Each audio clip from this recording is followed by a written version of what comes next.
Welcome, my fellow door openers. We're coming up on the end of October. And previously I had mentioned in the description of the last podcast, which was a repeat from last year's We Don't Talk Politics podcast, where I read The Telltale Heart by Edgar Allan Poe. I had mentioned that we would probably be doing a Halloween movie episode, which every year we get together and we all try and watch, me and my friends try to watch as many Halloween movies as we can, or Halloween TV shows or horror or anything spooky together and watch as much of those as we can before the end of October. But as life would have it, plans change, people get busy. Not saying that we are still watching our fair share of Halloween and horror media. But just timing wise and everything, we're not going to be able to do the Halloween episode together. I might do a quick overview and give shout out some of my favorite Halloween movies and shows I watched through October that I thought were good, and also ones that I thought might be flops.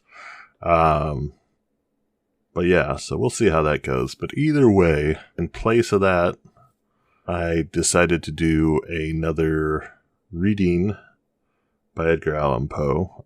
This was one of the stories that stuck out to me that I thought would be a fun one to read and give a little more exposure to Edgar Allan Poe, as if he isn't fully exposable by now. It's been over 100 years since his literature was written, which is why I'm able to do this without any copyright issues or anything.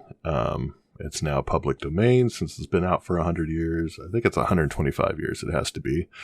But either way, all of his work is public domain now. It's widely available and shared for free. I highly recommend it. I think this is probably something I'll do. I would like to mix it up more eventually, but keep doing some Edgar Allan Poe horror. Then maybe later on in the later years we can do some of the some other authors as well, some classic horror literature. So either way, to get to it, this is Hot Frog. So sit back, relax, and enjoy.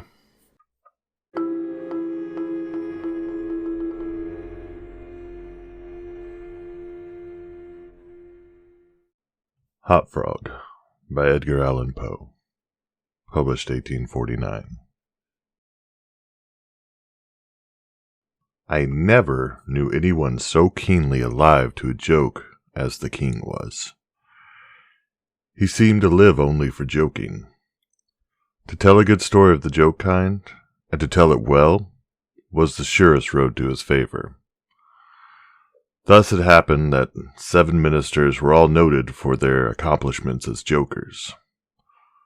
They all took after the king, too, in being large, corpulent, oily men, as well as inimitable jokers. Whether people grow fat by joking, or whether there is something in fat itself which predisposes to a joke, I have never been quite able to determine. But certain it is that a lean joker is aurora avis interis. About the refinements, or, as he called them, the ghost of wit, the king troubled himself very little. He had an especial admiration for breadth in a jest, and would often put up with length for the sake of it. Over niceties wearied him. He would have preferred Rabelais Gargantua to the Zadig of Voltaire. And, upon the whole, practical jokes suited his taste far better than verbal ones. At the date of my narrative, professing gestures had not altogether gone out of fashion at court.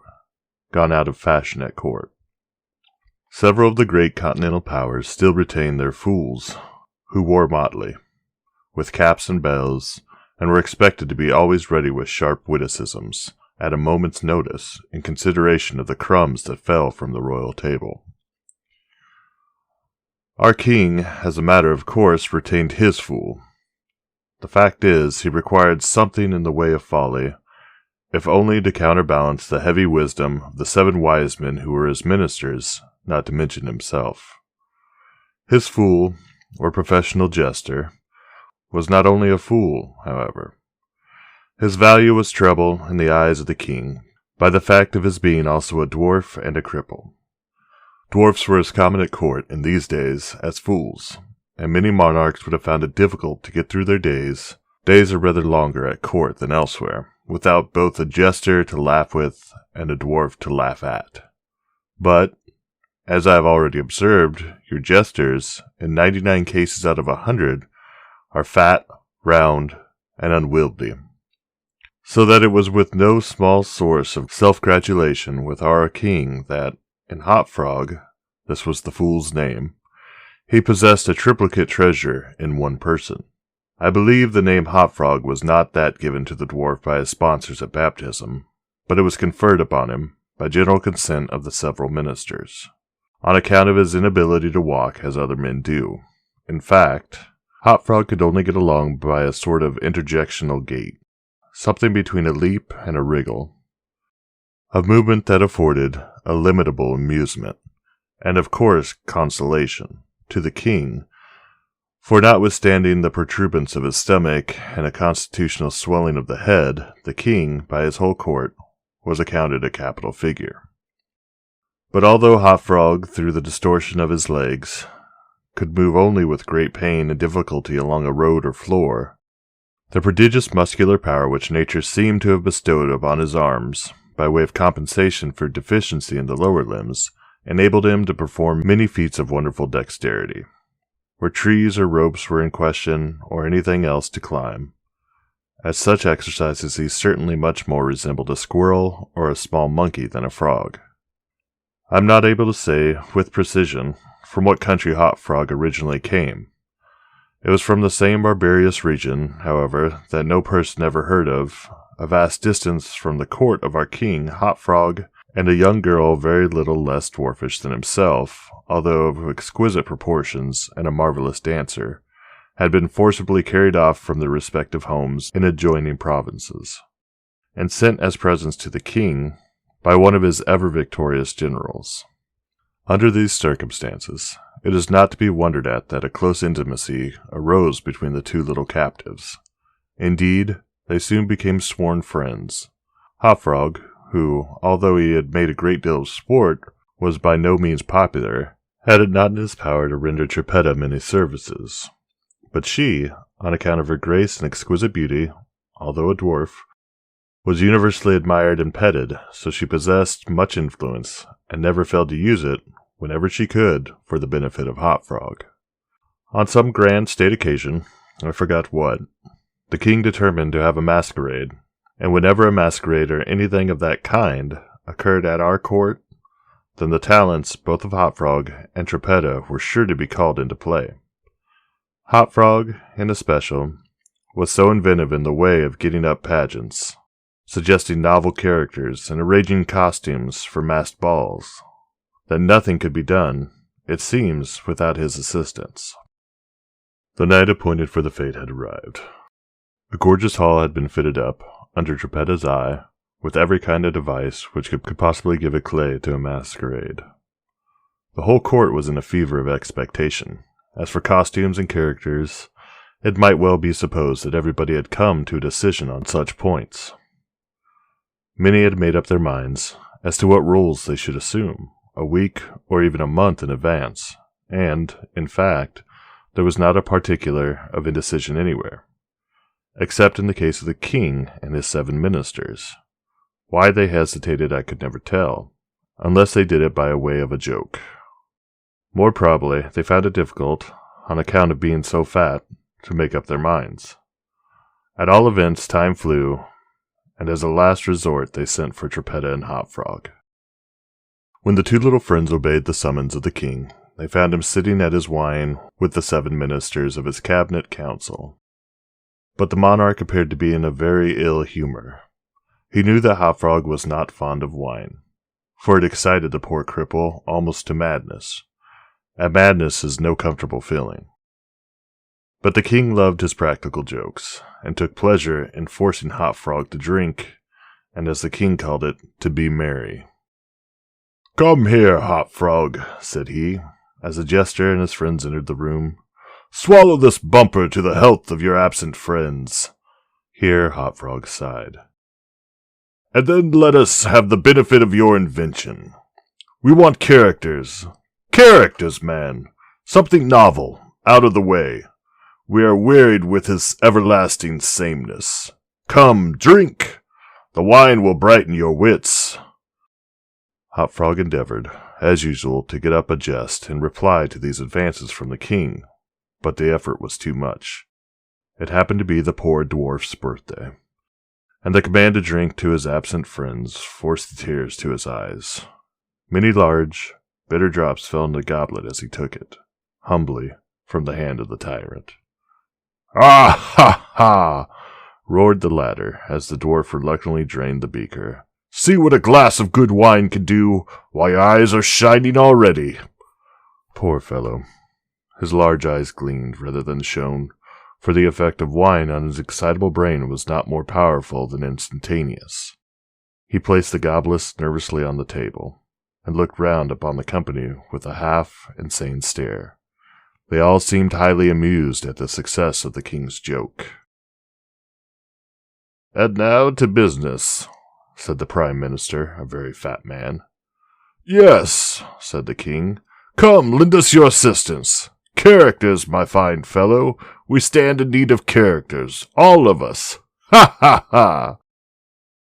And as this was seriously meant for a joke, his laugh was chorused by the seven. Hot Frog also laughed, although feebly and somewhat vacantly. "Come, come," said the king impatiently.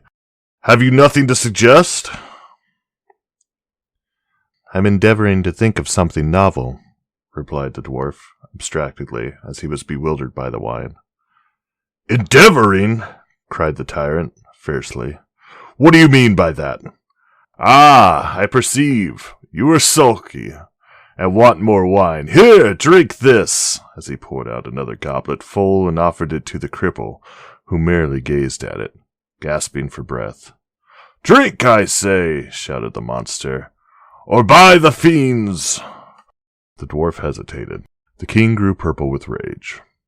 The courtiers smirked. Trippetta, pale as a corpse, advanced to the monarch's seat, and, falling on her knees before him, implored him to spare her friend. The tyrant regarded her, for some moments, in evident wonder at her audacity. He seemed quite at a loss what to do or say, how most becomingly to express his indignation. At last, without uttering a syllable, he pushed her violently from him, and threw the contents of the brimming goblet in her face. The poor girl got up the best she could, and, not daring even to sigh, resumed her position at the foot of the table. There was a dead silence for about half a minute, during which the falling of a leaf or a feather might have been heard. It was interrupted by a low, but harsh and protracted grating sound which seemed to come at once from the corner of the room. "What? What? What are you making that noise for?" demanded the king, turning furiously toward the dwarf.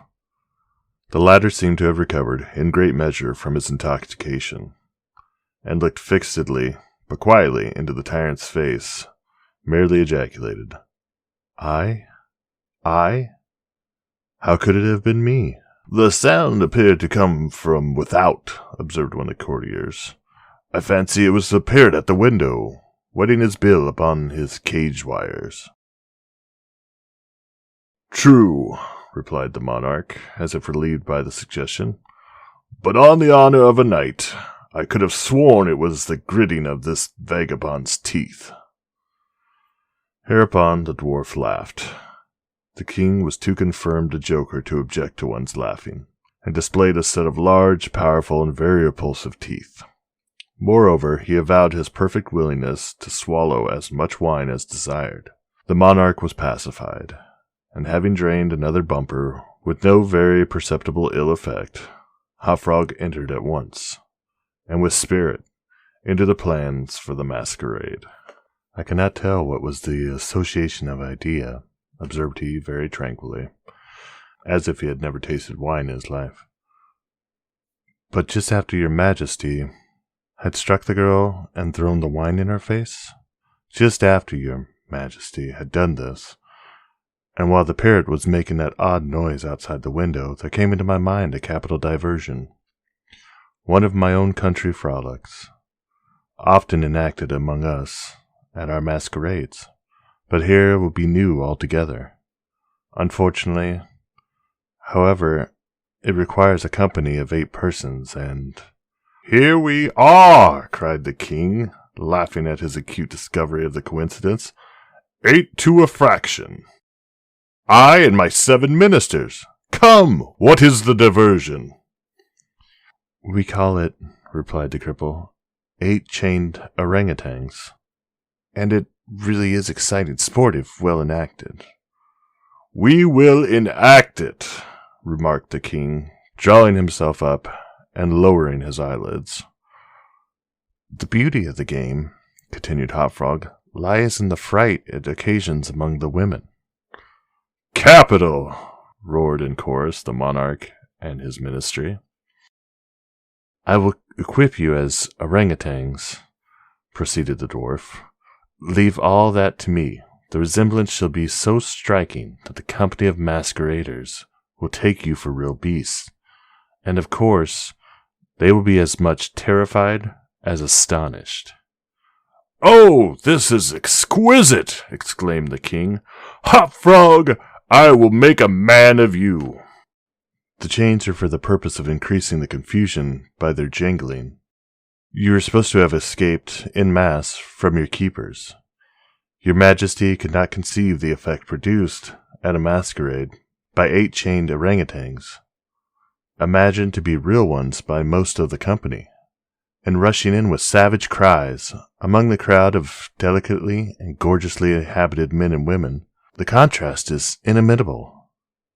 It must be, said the king, and the council rose hurriedly, as it was growing late, to put in execution the scheme of Hop Frog. His mode of equipping the party as orangutans was very simple, but effective enough for his purposes.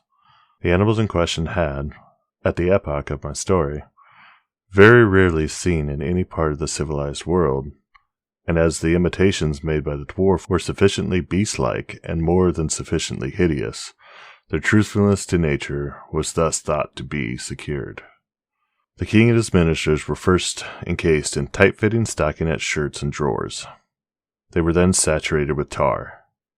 At this stage of the process, someone of the party suggested feathers, but the suggestion was at once overruled by the dwarf, who soon convinced the 8 by ocular demonstration that the hair of such a brute as the orangutan was much more sufficiently represented by flax. A thick coating of the latter was accordingly plastered upon the coating of tar. A long chain was now procured. First, it was passed about the waist of the king, and tied, then about another of the party, and also tied, then about all successively in the same manner. When this chaining arrangement was complete, and the party stood as far apart from each other as possible, they formed a circle, and to make all things appear natural, Hop Frog passed the residue of the chain in 2 diameters, at right angles, across the circle, after the fashion adopted, at the present day, by those who capture chimpanzees or other large apes in Borneo. The grand saloon in which the masquerade was to take place was a circular room, very lofty, and receiving the light of the sun only through a single window at top. At night, the season for which the apartment was especially designed, it was illuminated principally by a large chandelier, depending by a chain from the center of the skylight and lowered or elevated by means of a counterbalance as usual. But in order not to look unsightly, this latter passed outside the cupola and over the roof. The arrangements of the room had been left to Trippetta's superintendence, but, in some particulars, it seems she had been guided by the calmer judgment of her friend the dwarf.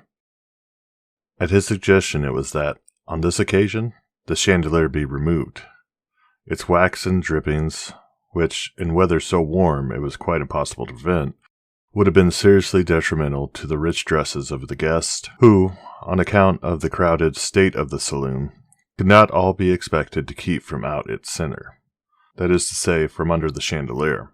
Additional sconces were set in various parts of the hall. Out of the war, and a flambeau, emitting sweet odor, was placed in the right hand of each of the caryatids that stood against the wall, some 50 or 60 altogether. The 8 orangutans, taking Hop Frog's advice, waited patiently until midnight, when the room was thoroughly filled with masqueraders, before making their appearance. No sooner had the clocks ceased striking, however, than they rushed, or rather rolled in, altogether, for the impediments of their chains caused most of the party to fall, and all to stumble as they entered. The excitement among the masqueraders was prodigious, and filled the heart of the king with glee.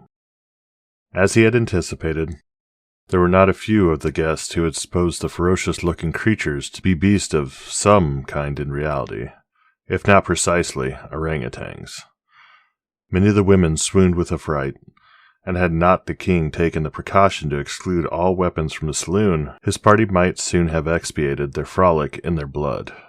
As it was, a general rush was made for the doors, but the king had ordered them to be locked immediately upon his entrance, and at the dwarf's suggestion the keys had been deposited with him.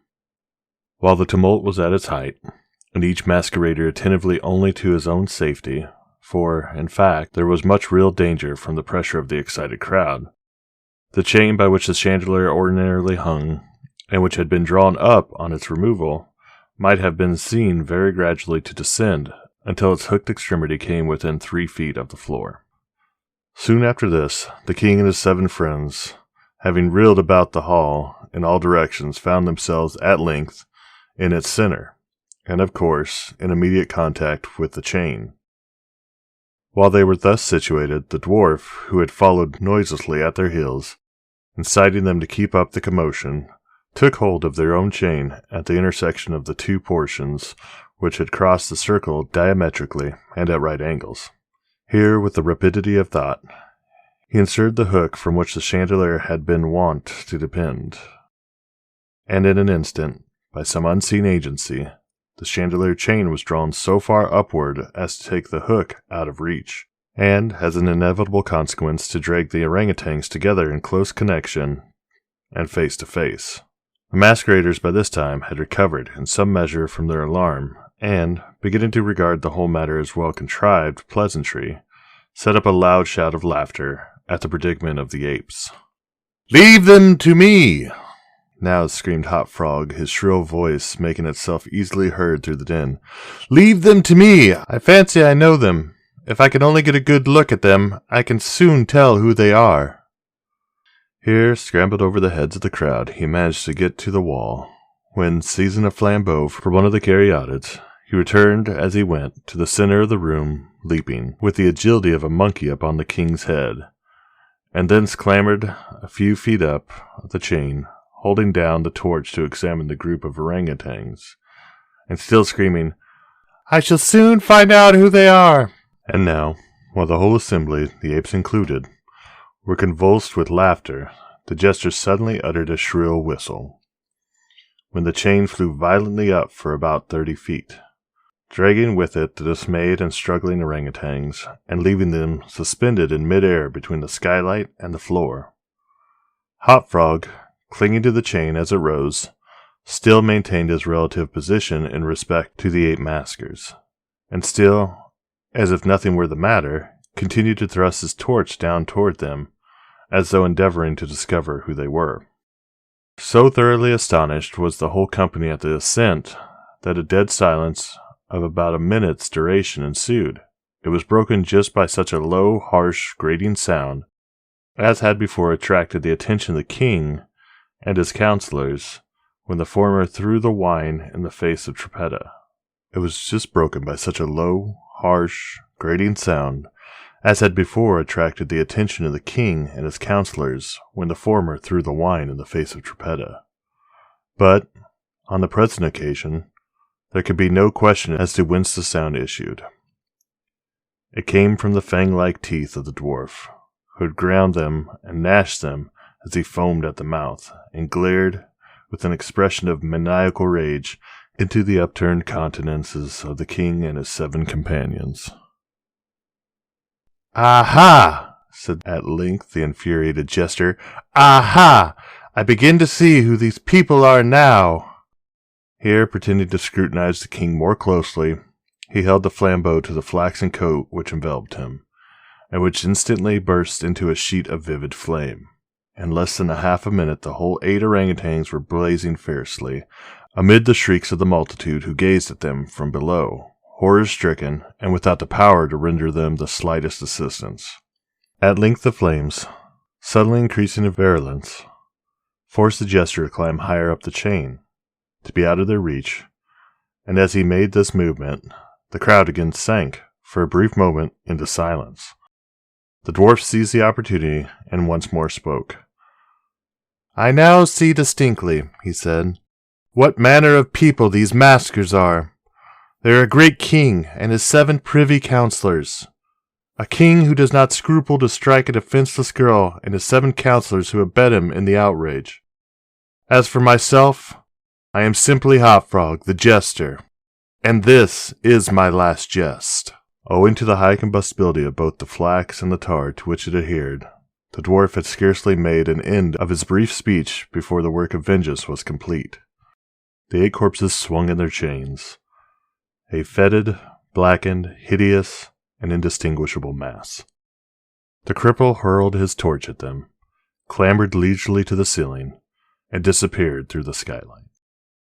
It is supposed that Trippetta, stationed on the roof of the saloon, had been the accomplice of her friend in his fiery revenge, and that, together, they effected their escape to their own country, for neither was seen again.